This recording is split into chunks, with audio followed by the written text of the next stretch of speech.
Good morning दोस्तों। तो कैसे हैं आप लोग? उम्मीद करता हूँ अच्छे होंगे। मैं सो रहा था और एक कह रहे हैं भाई तुम लेट हो गए, ब्रेकफास्ट भी लग गया। हाँ मैं देखा तो सच में भाई ब्रेकफास्ट लगा हुआ है। उसके बाद में मुझे यकीन नहीं हो रहा था, बोल रहे सब रेडी हो गए तुम सो बस, घूमने नहीं जाना है। मैं फिर मुझे यकीन नहीं हो रहा था, मैं जाके दूसरे रूम में चेक करता हूँ। उसके बाद में मुझे सच में पता चलता है हाँ भाई ये तो सच में मैं तो काफ़ी लेट हो गया। ओ भाई परफ्यूम कोड और ये भाई बात कर रहे हैं, बंदे को कोई दिक्कत नहीं होनी चाहिए रास्ते में, क्योंकि इस शहर में बहुत ट्रैफिक है और ये बाल में जुआ ढूंढ रहे हैं, कोई बात नहीं। फिर मैं भी जल्दी से आके होता हूँ रेडी और ओ कैसा लग रहा हूँ लंगूर, कोई बात नहीं। फिर होती है हम लोग की विदाई। फिर यहाँ मिलते हैं पैसे, पैसे तो मिल रहे हैं दिखावे के लिए नहीं ले रहे हैं, पर मन ही माना। ओ भाई इनकी हंसी देखो, पैसे से खुश हो रहे हैं, बस दिखावे के लिए मना कर रहे थे। कोई बात नहीं, हाँ हाँ बाय बाय, क्योंकि अब तो पैसे मिल ही गए हैं। फिर उसके बाद में खुश हो जाते हैं। फिर अंकल जी मिल जाते हैं रास्ते में, बोलते हैं कहाँ जा रहे हो भाई, बैग वैग रखो। तो बोलते हैं कि जाना है। बोले कहाँ जाना है, कल जाने के लिए रास्ता था। बोले नहीं आज रास्ता खुला है। फिर दादाजी को कुछ समझाते हैं, दादाजी उनको समझाते हैं। फिर वो बोलते हैं भाई तुम्हारी उम्र से मेरी उम्र 5 गुना ज़्यादा है, बड़ी है। उसके बाद में कहते हैं ठीक है नहीं मानना तो चलो। फिर हम लोग करते हैं माता जी का दर्शन और अंकल जी हमारे पीछे पीछे, हम आगे आगे।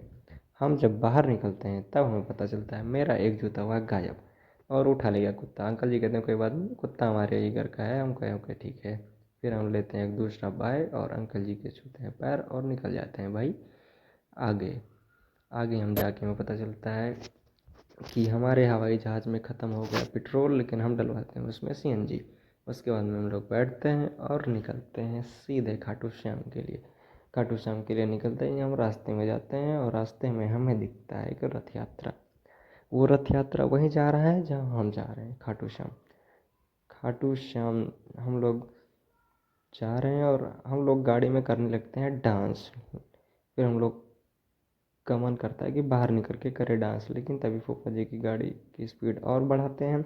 बोलते हैं वहीं चल के करेंगे। हम बोलते हैं ठीक है। पहुंच जाते हैं खाटू श्याम और फूफा जी लेते हैं गुलाब और हम लोग लेते हैं प्रसाद। प्रसाद उसके बाद में कहते हैं मुझे नहीं लाओगे वीडियो में? बोले अभी आ जाओ भाई, लो कैमरे में आ जाओ। फिर बोलते हैं एक बार और आना है मुझे कैमरे में। हम बोलते हैं ठीक है एक बार और आ जाओ। फिर आगे मिलते हैं हमें बजरंगबली, फूफा जी बता देते हैं। फिर वो कहते हैं प्रसाद छिपा लो। हम कहते हैं हमें कुछ नहीं कहेंगे, हम वीआईपी गेस्ट हैं। उसके बाद में हम पहुंच जाते हैं मंदिर के अंदर। मंदिर के अंदर जब पहुंचते हैं तो हम देखते हैं कि लगी होती है एक लंबी कतार। अगर उस कतार से हमें दर्शन करना होता तो हो जाती शाम, तो हम कैसे घूम पाते दिल्ली। आपको अगली ब्लॉग वीडियो भी दिखानी है। फिर ये होती है वीआईपी दरवाज़ा ओपन। उसके बाद में यहाँ आते हैं हमारे मार्गदर्शन कराने वाले वीआईपी गेस्ट, जो हमें अच्छे से दर्शन करवाते हैं खाटू श्याम के। उसके बाद में मैं एक्साइटमेंट था कि मुझे ब्लॉग भी शूट करना है। फिर वो बोलते हैं ठीक है तुम उधर चले जाना और मैं तुम्हारा वीडियो शूट कर लूँगा। फिर मैं सबको बोलता हूँ ठीक है उन लोग को बाहर आ जाने दो, फिर मैं जाता हूँ। उसके बाद में जब मेरी बारी आती है तो मैं पकड़ाता हूँ अपना कैमरामैन को फ़ोन और मैं आता हूँ सामने और बोलता हूँ कि मुझे आना चाहिए। फिर मैं आया सामने। सामने आते ही मैं बोला ओके आप ऑन कर दो। और जैसे ही मैं उस तरफ बढ़ने चला उधर से आवाज़ आती है भाई किधर, अंदर अंदर, क्योंकि परमिशन नहीं थी। फिर मैं हाथ घुमाता हूँ, फिर वो बोलते हैं अरे। फिर भाई मैं अंदर गया और अच्छे भाव से खाटू श्याम के दर्शन होने के बाद हाँ ये हमारा ऑफिस है। ओके गाइस फिर मिलते हैं न्यू ब्लॉग। ये हमारा ऑफिस है आपका भाई, ये हमारे मार्गदर्शन और इनका ऑफिस ये। फिर हमें मिलता है फिर से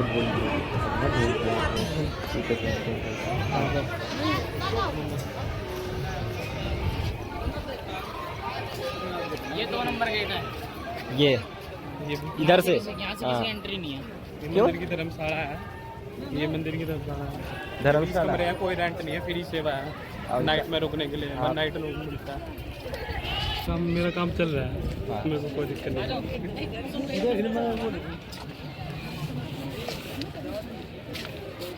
यहाँ से